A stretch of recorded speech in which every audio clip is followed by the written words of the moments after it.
क्या पुनर्जन्म होता है? Does rebirth really happen and are there many lifetimes?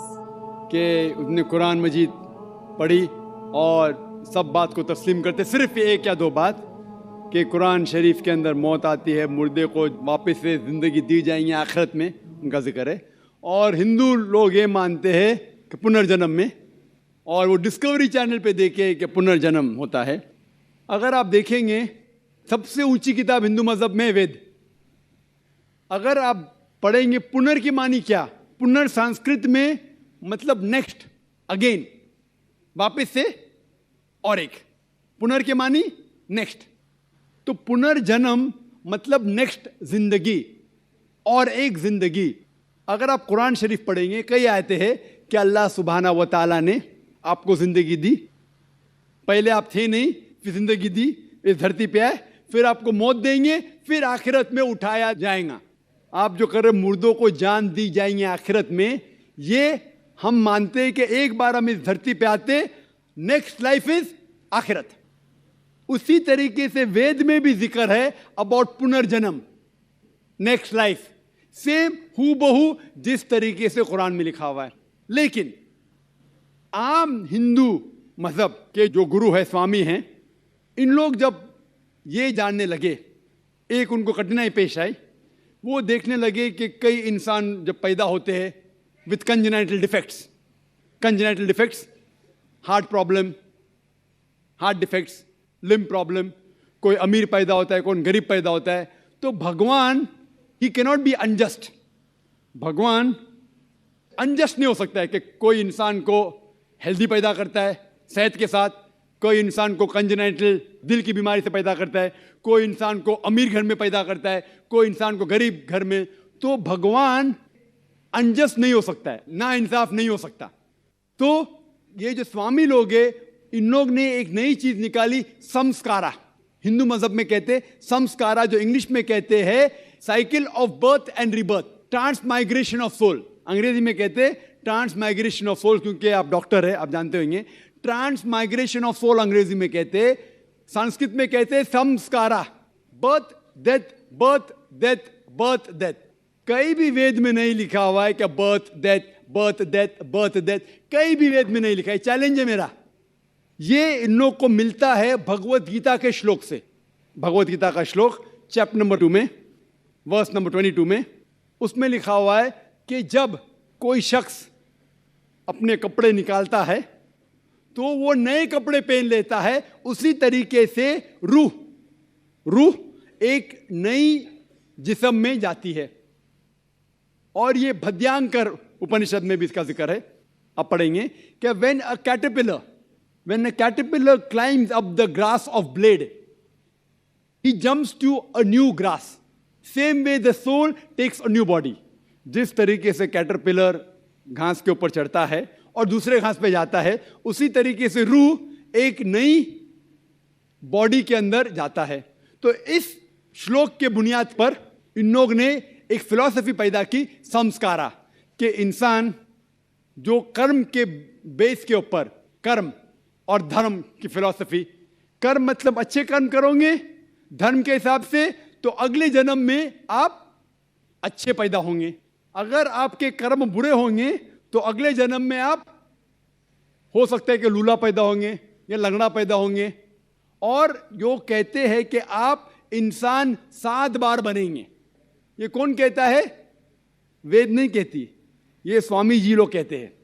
कोई वेद में कहीं लिखा नहीं है, क्योंकि उनको ये नहीं कह सकते थे कि इंसान क्यों गरीब पैदा होता है, क्यों अपाहिज पैदा होता है। उनकी सोच कम थी, इसीलिए नई फिलॉसफी लेके आए, ट्रांसमाइग्रेशन ऑफ सोल। आप तो डॉक्टर है, मैं भी डॉक्टर हूं। आपने कहीं मेडिकल साइंस बुक में पढ़ा हुआ है कि इंसान इस दुनिया में जन्म लेता है? कभी नहीं। क्या फिजियोलॉजी में पढ़ा, क्या एनाटॉमी में पढ़ा? अगर ये साइंटिफिक फैक्ट होता था तो हम मेडिकल कॉलेज में पढ़ते थे कि इंसान नए जन्म लेता है। हम कभी भी नहीं पढ़े। इससे यह साबित होता है कि साइंस इसको तस्लीम ही नहीं करती।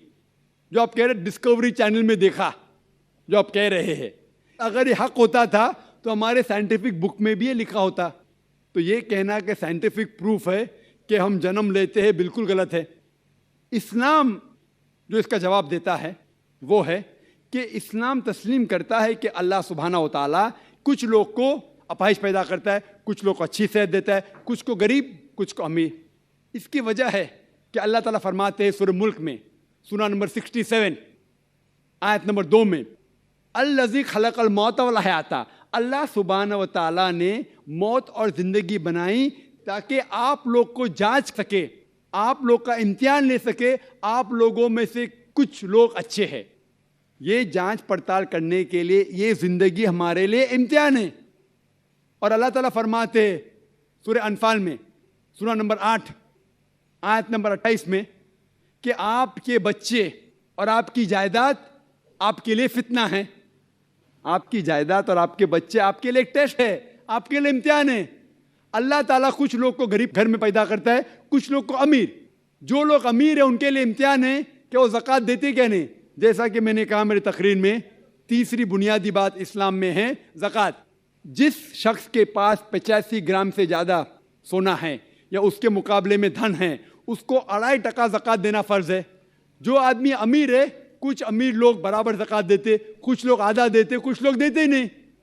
तो अमीर इंसान को शायद 100% मार्क्स मिले या 50% मार्क्स मिले या 0% मिले। वो गरीब इंसान को ज़कात में तो 100 मार्क्स मिलता है, 100 आउट ऑफ 100। उसको ज़कात देना ही नहीं।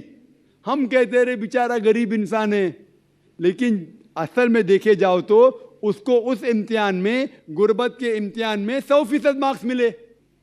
आप समझ रहे? इसी तरीके से अल्लाह ताला कहते हैं कि आपके बच्चे आपके लिए इम्तिहान है। हो सकता है मिसाल के तौर पे एक अच्छे जोड़ी है, अच्छे मुसलमान है, 5 टाइम नमाज पढ़ रहे हैं, हज को गए हैं, रमज़ान में रोज़ा रखते हैं, ज़कात देते हैं। अल्लाह ताला उनका और बड़ा इम्तिहान लेना चाहता है।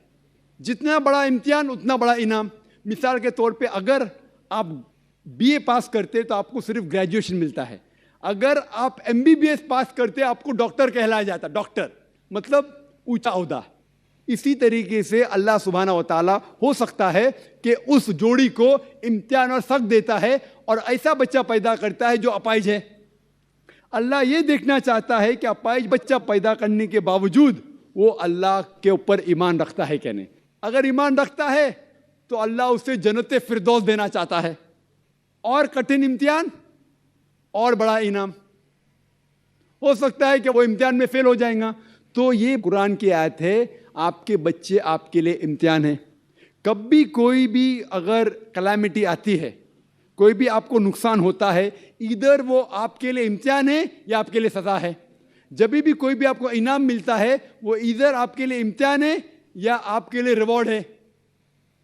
तो इसी तरीके से क्योंकि हिंदू मज़हब के जो स्वामी हैं वो इसको नहीं समझ सके, इसीलिए एक नई फिलॉसफी संस्कारा लेके आए जो बिल्कुल वेद में नहीं लिखी है। वेद बात करता है पुनर्जन्म। पुनर्जन्म मतलब नेक्स्ट लाइफ, जिसका जिक्र कुरान में भी है, आखिरत की जिंदगी।